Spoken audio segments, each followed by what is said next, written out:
जय श्री कृष्णा। हमारे जीवन में वास्तु का एक अत्यधिक महत्व है, जैसा कि आपको हम समय समय पर बता रहे हैं।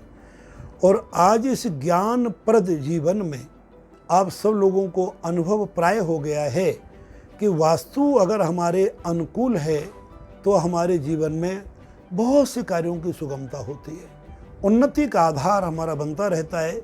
और वास्तु प्रतिकूल यानी एंटी वास्तु और पॉजिटिव वास्तु, इसे प्रतिकूलता और अनुकूलता हम कहेंगे।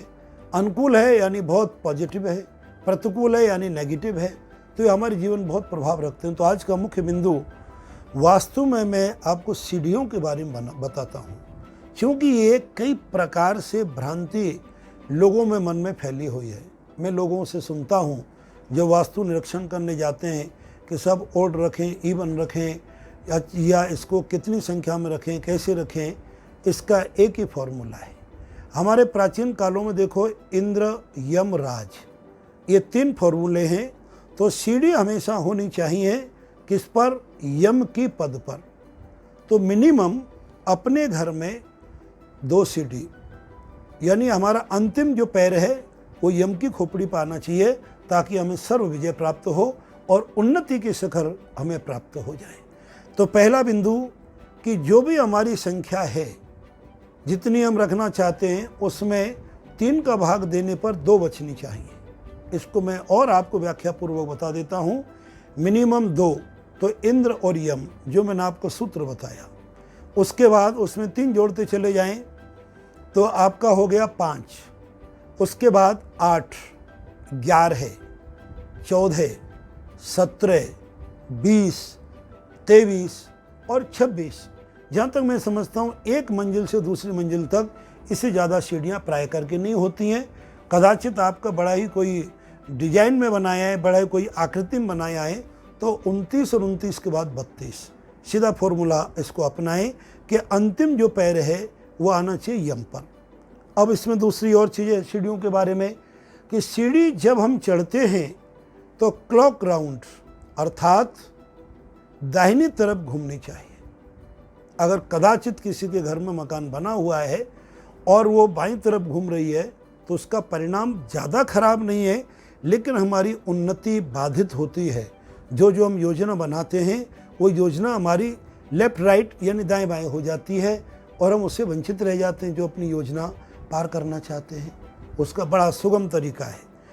आप अपनी सीढ़ी में जब आप एंटी क्लॉक अगर है, यानी कि लेफ्ट की तरफ घूमती है बजाय राइट के, तो आप जहाँ जहाँ सीढ़ी घूमती या तो वहाँ डिजाइन के कांच लगा दें, या सीढ़ी में पूरी राइट साइड में, क्योंकि घूम रही है वो लेफ्ट साइड में, तो राइट साइड की जो आपकी सीमा है उसमें सब जगह एक मिरर पट्टी लगा दी डिजाइनदार। तो उसमें क्या होगा? Mirror image. आप चढ़ोगे तो आपका शकल पीछे की तरफ दिखेगी, अर्थात आप लेफ्ट में घूमेंगे तो राइट में घूमते दिखाई पड़ेंगे। ये मिरर इमेज कहते हैं। उससे आपकी सीढ़ियाँ बिल्कुल ठीक हो जाती हैं। अब ये सीढ़ी होनी कहाँ चाहिए? देखिए, सीढ़ी होने का 2 बिंदु बड़े निषेध हैं। यहाँ पर सीढ़ी बिल्कुल ही सूटेबल नहीं होती, वो नेगेटिव हो जाती हैं। पहला जगह है नॉर्थ ईस्ट, जहाँ पर कभी भी गलती से सीढ़ी नहीं होनी चाहिए। नॉर्थ ईस्ट में अगर सीढ़ी होंगी तो जगह भारी हो जाएगी, और नॉर्थ ईस्ट भारी होते ही हमारे जीवन में एक आदि व्याधियाँ उत्पन्न हो जाएंगी। अब आप मान लो किसी के विचारे के पहले से बना हुआ है और बन गई सीढ़ी, कोई दूसरा विकल्प नहीं है, तो उन बंधुओं को 2 राय हैं, वो सीढ़ियों में एक अपलिफ्ट बल्ब लगा दें। अगर जितनी मंजिल की आपकी सीढ़ी उतनी मंजिल में अपलिफ्ट बल्ब का अर्थ होता है, बल्ब जो है बिजली का जनरली ऐसे जलता है, आपने देखा होगा, या यूँ जलता है, या ट्यूबलाइट की पट्टी यूँ होती है। उसमें डिजाइन आपको कराना है कि उस बल्ब को अपलिफ्ट लैंप की तरह, जिसकी रोशनी छत की तरफ जाती हो, अगर वो लगा देंगे तो नॉर्थ ईस्ट की सीढ़ियाँ का जो रिएक्शन है, बहुत बड़ी बाधा है, उन्नति में अवरोध है, हमारी हर चीज़ में बाधा डाल रही है, उसमें आप देखेंगे आपको बड़ा सुखानुभूति और एक सुखद अनुभव होगा। दूसरा हमारा सीढ़ियाँ निषेध हैं। पहले मैं निषेध बता रहा हूँ, निषेध मतलब नेगेटिव या नहीं होनी चाहिए। एक साउथ वेस्ट में अगर सीढ़ी आपकी है तो हमेशा आपने जूता खाने का काम कर लिया। आपके घर में कितने मेहमान आएंगे, कितनी उनको आप अच्छा काम करेंगे, लेकिन वो ओलमा दे के जाएंगे। आप अपने समाज में, परिवार में, अपने मित्र बंधु बांधवों में, कुटुंब खानदान में अच्छे से अच्छा काम करने के बाद भी अपयश आपको मिलेगा, क्योंकि साउथ वेस्ट मास्टर पॉइंट होता है, ये सर्वविदित, जिसे हम हिंदी में नैऋत्य कोण कहते हैं, जहाँ पर लक्ष्मी का वास और ग्रह स्वामी का आवास कहा गया है, जो कि एक जिसे ग्रेट पावर अर्च अर्थात एक शक्ति का पुंज होता है। उस शक्ति के पुंज पर अगर आप सीढ़ी बना देंगे, यद्यपि भारी होगा तो धन का बैलेंस तो बना देंगे, लेकिन अपयश साथ में बढ़ा देंगे। अब पहले तो आपको मेरी राय यही देता हूँ कि नॉर्थ ईस्ट में और साउथ वेस्ट में, यानी ईशान कोण और नैऋत्य कोण में यदि आपकी सीढ़ियाँ हैं और आपको दूसरी जगह सीढ़ी बनाने का विकल्प है, तो अवश्य चेंज कर दें, परिवर्तन कर दें, हटा दें वहाँ से। और नॉट पॉसिबल, क्योंकि आसान नहीं है, तो रेमेडियल वास्तु में दोनों जगह आप अपलिफ्ट बल्ब लगा देंगे, ऊपरी तरफ जलने वाला बल्ब। उससे देखोगे आपके जीवन में कितनी आपको सुखानुभूति होने लगेगी। साउथ ईस्ट में सीढ़ियाँ की प्रथम श्रेणी मानी गई है, नॉर्थ वेस्ट में, साउथ ईस्ट में, मिड नॉर्थ में, मिड पूर्व में और मिड साउथ में और मिड वेस्ट में।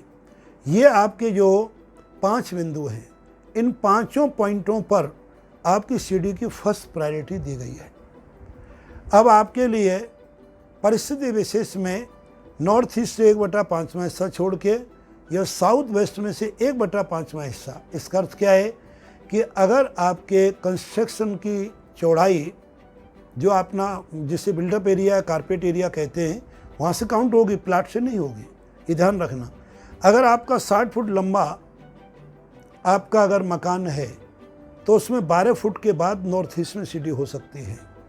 इसी प्रकार से नॉर्थ यानी साउथ वेस्ट में भी अगर आपका 60 फुट है तो 12 फुट छोड़ के, 50 फुट है तो 10 फुट छोड़ के, इन दोनों पे आपकी सीढ़ियाँ हो सकती हैं। तीसरा निषेध पॉइंट भी मैं आपको और बता देता हूँ, ब्रह्म स्थानम सर्वथा त्याज्यम भवेत। जो ब्रह्म स्थान ये centre point of the house या centre point of the plot या centre point of the carpet area, उस पॉइंट पर is not suitable any condition आपकी सीढ़ियाँ। कई बार बड़े अच्छे डिजाइन में अपने बिल्कुल सेंटर पॉइंट में लगा देते हैं, तो वो बहुत ही घातक सर्वविनाश की सूचना देती है।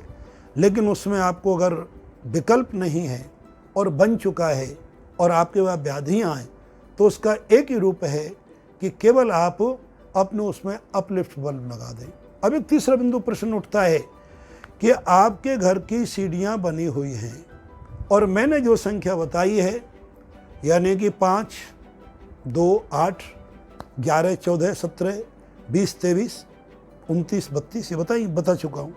इन संख्याओं की परिधि में अगर सीढ़ी नहीं आती हैं, या तो एक ज़्यादा होगी या 2 ज़्यादा होगी या एक कम होगी, तो उसमें काम क्या करना है कि अगर एक कम है तो उसमें एक ऊपर फुट मैट पैरदान लगा दें, उसका तुरंत समाधान हो जाएगा।